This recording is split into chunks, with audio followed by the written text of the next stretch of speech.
திருமணம் அப்படின்னு வரும்பொழுது பொருத்தம் பார்ப்பாங்க இல்லையா? எனக்கு தெரிஞ்சு நெறைய பேர் வந்து 10 பொருத்தமும் பக்காவா இருக்கு அப்படிங்கிற ஒரு டேக்லைன் மாரி யூஸ் பண்ணிட்டு இருக்காங்க. அந்த பொருத்தம் அந்த அளவுக்கு முக்கியம்னு நினைக்கிறீங்களா?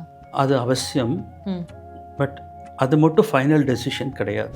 ஒண்ணுமா, லவ் மேரேஜ்னு வந்ததுக்கப்புறம் ம். ஜாதக பொருத்தம் பார்க்காதீங்கன்னு சொல்லுவேன். திருமணம் செய்ய உகந்த நாட்கள், உகந்த நேரம், உகந்த காலம்னா என்ன சொல்றீங்க? மோஸ்ட்லி இப்போ எப்படி முகூர்த்தத்தை ஃபிக்ஸ் பண்ணுறாங்கன்னா, சனி ஞாயிறு வர மாதிரி, ஆ. லீவ் எடுக்காத மாதிரி அப்படிலாம் பண்ணுறாங்க.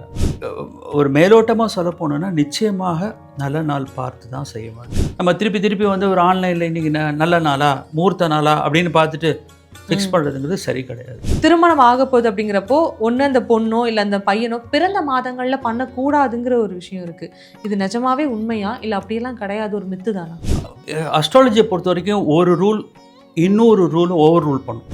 என்னென்ன விஷயங்கள் பண்ணலாம், என்ன நட்சத்திரத்தில் என்னென்ன விஷயங்கள் பண்ணலாம்னு நம்மளோட முன்னோர்கள் கிளியராக வகுத்து வச்சுட்டு போயிருக்கு. நம்மளோட ட்ரெடிஷன் பிரகாரம் தாலி கட்டுறதோ மோதிரம் மாற்றுறதோ தான் திருமணம். Living டுகெதருங்கிறது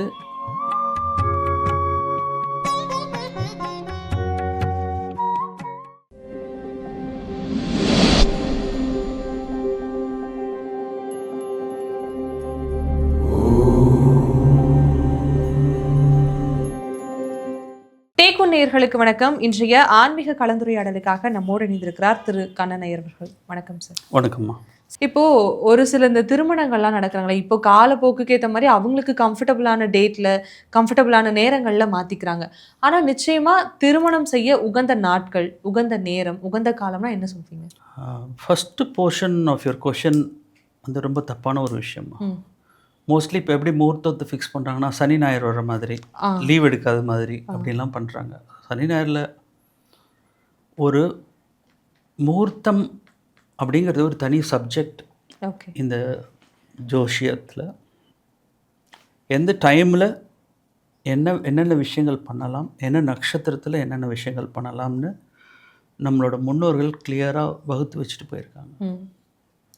okay. ஜென்ம நட்சத்திரத்தில் ஒரு சில விஷயங்கள் பண்ணலாம், மந்திர ஜபங்கள் இதெல்லாம் வந்து பண்ணலாம். ஒரு வீடு வாங்குறப்போ என்ன மாதிரியான கிரகப்பிரவேசம் பண்ணுறப்போ என்ன மாதிரியான நட்சத்திரங்களில் அவங்க பண்ணணும், இதில் பண்ணக்கூடாது, இது மாதிரி அது அதுக்குன்னே தனியாக நம்ம ஒரு செஷன் கூட வச்சுக்கலாம், முகூர்த்தம் பேஸ் பண்ணி அப்படிங்கிற அளவுக்கு அது அந்த சப்ஜெக்ட் இருக்குது பெரிய. ஸோ ஒரு மேலோட்டமாக சொல்ல போனோன்னா, நிச்சயமாக நல்ல நாள் பார்த்து தான் செய்ய வேண்டும். ஓகே. அதில் அது நடக்கிற அவங்களோட தசாபுக்தி காலங்கள் கணக்கையும் எடுத்துக்கணும். இதெல்லாம் பேஸ் பண்ணி தான் ஒரு முகூர்த்தத்தை ஃபிக்ஸ் பண்ணணும். ஒரு ஒரு முகூர்த்தம் எதுக்கு ஃபிக்ஸ் பண்ணுறோம், ஒரு காரியம் செய்யறதுக்கு நல்ல டைம்னு பார்க்குறோம், அதுதான் முகூர்த்தம் பேர். ஸோ இதெல்லாம் ரொம்ப ரொம்ப இம்பார்ட்டன்ட். ஸோ நிச்சயமாக பார்க்கணும், சரியாக பார்க்கணும். நம்ம திருப்பி திருப்பி வந்து ஒரு ஆன்லைனில் இன்றைக்கி நல்ல நாளா, முகூர்த்த நாளா அப்படின்னு பார்த்துட்டு ஃபிக்ஸ் பண்ணுறதுங்கிறது சரி கிடையாது. ஓகே. நிச்சயமாக ஒரு கை தேர்ந்த ஒரு ஜோதிடர்கிட்ட கன்சல்ட் பண்ணணும். அவங்க இதெல்லாம் அனலைஸ் பண்ணிவிட்டு டைம் அண்ட் டேட்டை குறித்து கொடுப்பாங்க. முகூர்த்தம் அப்படிங்கிறதே ஒரு இன்டெப்த்தான சப்ஜெக்ட் அப்படிங்கிறது தான் சொல்ல வரீங்க? எஸ். ஓகே. ஒரு மேலோட்டமான ஒரு கருத்து என்ன அப்படின்னா, திருமணம் ஆகப்போகுது அப்படிங்கிறப்போ, ஒன்று அந்த பொண்ணோ இல்லை அந்த பையனோ பிறந்த மாதங்களில் பண்ணக்கூடாதுங்கிற ஒரு விஷயம் இருக்குது. இது நிஜமாவே உண்மையா? இல்லை அப்படியெல்லாம் கிடையாது, ஒரு மித்து தானா? அஸ்ட்ராலஜியை பொறுத்த வரைக்கும் ஒரு ரூல் இன்னொரு ரூலும் ஓவர் ரூல் பண்ணும். ஓகே. ஓகே. வேறு வழி இல்லை, பண்ணி தான் ஆகணும் அப்படின்னு ஒரு காலகட்டாயம் இருக்குன்னா, அந்த நாட்களுக்குள்ளே, அந்த ஃபிக்ஸ் பண்ண நாளுக்குள்ளே பர்டிகுலர் பீரியட் வந்து ஃபேவரபிளான ஒரு பீரியடாக இருக்கும். ஓகே. அந்த டைமில் அதை முகூர்த்தத்தை ஃபிக்ஸ் பண்ணணும். இதில் இன்னும் டீப்பாக சொல்ல போகணுன்னு சொன்னால், ஒரு முகூர்த்தம் இப்போ ஒரு 9லேருந்து 10, 20ன்னு ஏதோ ஒரு டைம் ஃபிக்ஸ் பண்ணி கொடுக்குறாருன்னா, ஒரு டிகிரி அப்படிங்கிறது 4 minutes. ஓகே. அப்போ கிட்டத்தட்ட நீங்கள் கணக்கு பண்ணி பார்த்தோன்னா, இந்த 9லேருந்து 10, 20ன்னு ஒரு எக்ஸாம்பிளுக்கு கணக்கு வச்சுட்டோன்னு சொன்னோன்னா, அப்போ எவ்வளோ 4 minutes அதுக்குள்ளே இருக்குது? ஓகே. இல்லையா? ஸோ எந்த ஒரு பர்டிகுலர் பீரியட், எந்த டைம் ஃப்ரேம் தாலி கட்டுறதுக்கு உண்டான சரியான டைம்ங்கிறதையும் ஃபிக்ஸ் பண்ணணும். Okay. So that is very very important. இப்போ 9:34லேருந்து 9:38க்குள்ளே தான் பர்ஃபெக்ட் டைம் ஃபிட் ஆகுதுன்னு சொன்னால், அந்த சமயத்தில் பாக்கி ரிச்சுவல்ஸ் பண்ணுறதுலாம் தப்பு இல்லை. பட் இந்த ஒரு பர்டிகுலர் டைமை கட்டாயமாக ஃபாலோ பண்ணணும். திருமணம் அப்படின்னு வரும்பொழுது பொருத்தம் பார்ப்பாங்க இல்லையா? எனக்கு தெரிஞ்சு நெறைய பேர் வந்து 10 பொருத்தமும் பக்காவா இருக்கு அப்படிங்கிற ஒரு டேக்லைன் மாரி யூஸ் பண்ணிட்டு இருக்காங்க. அந்த பொருத்தம் அந்த அளவுக்கு முக்கியம்னு நினைக்கிறீங்களா? நீங்க சொல்றது வந்து நட்சத்திரத்த பேஸ் ம். பண்ணி சொல்ற பொருத்தங்கள்லாம் சொல்றீங்க. அது அவசியம். ம். பட் அது மட்டும் ஃபைனல் டெசிஷன் கிடையாது. கிடையாது. ஓகே. நிச்சயமா அத தாண்டி கட்டங்களையும் பொருத்தம் பார்க்கணும். ஓகே. அதுல நோ காம்ப்ரமைஸ். ம். ம். சார் 10 பொருத்தத்துக்கு 9 பொருத்தம் இல்ல சார். 10க்கு 10 இருந்தது சார். ஆனா டைவர்ஸ்ல வந்து முடிஞ்சிடுச்சு சார். ஆ. அப்படின்னு தானே நெறைய பேத்துக்கு இருக்கிற கேள்வி. ஆமா சார். ஏன்? அப்போ எது தப்பு? Astrology can never go wrong. Okay. அஸ்ட்ராலஜிஸ்டோட அப்ரோச் வேணா தப்பா போகலாம். ம்.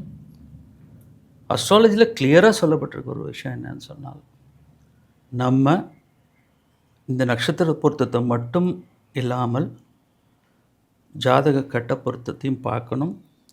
அதையும் தாண்டி அவங்களுக்கு நடக்கிற தசா புக்தி ரொம்ப ரொம்ப ரொம்ப ரொம்ப இம்பார்ட்டண்ட். ம். பொருத்தெல்லாம் பார்த்தாச்சு சார்.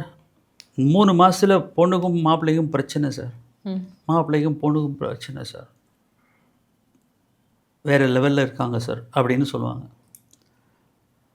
அப்போது அதுக்கு காரணம் என்னென்னா, அப்போது அதாவது திருமணம் முடிஞ்சு இம்மீடியட்டாக வர்ற தசாபுக்தி அந்த ஃபேமிலி சப்போர்ட் பண்ணுற அளவுக்கு இருக்காங்கிறத நிச்சயமாக அனலைஸ் பண்ணணும். ஓகே. அது பண்ணாமல் சும்மா வந்து இந்த 10 பொருத்தம் பார்க்குறதுக்கு ஜோசியமே வேண்டாமா, ஆன்லைனில் போட்டால் யார் வேணாலும் சொல்லிட்டு போயிடலாம். அது பெயர் பொருத்தம் தானே?